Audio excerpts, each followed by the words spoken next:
Hi everyone, it's Jeff here from Avada with an Avada short. In this video I will take a look at how to use the Avada Range Field Element.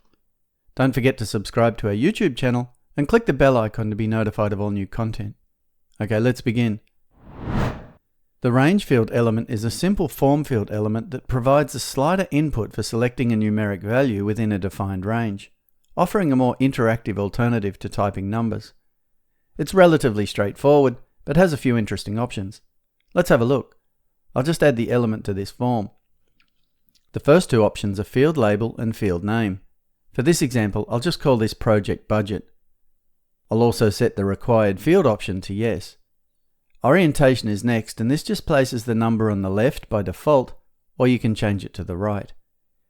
Tooltip is next, and I'll just add a tip here, which we can see by mousing over the question mark. Now comes the most important options. Range min value is the first of these, and I will set the minimum value as 1000. For the max value, I think I'll go for 10,000. The next two options are also very interesting. Range step value determines what jump is made when the slider is moved. By default, it moves in one increment, in this case $1, at a time.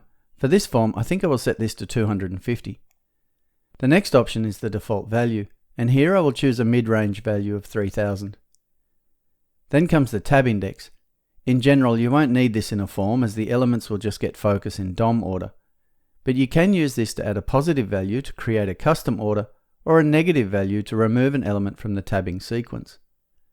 After this comes the usual CSS class and CSS ID fields for adding a class or ID to the element for further customization with CSS. There is also the conditionals tab where you can add conditional logic to the element, but let's keep this simple. Let's save our form and head to the page where it's displayed and refresh. And here's our form. With the slider, I can just drag it to set my budget exactly where I want it. Okay, there are a huge number of scenarios where you could use this element in your forms. Check it out. Okay, that's it for this video. Make sure you subscribe to our YouTube channel to keep up with all the latest videos. And if you have any questions or need assistance, please create a support ticket and our team will gladly assist you. As always, we want to thank you for choosing Avada.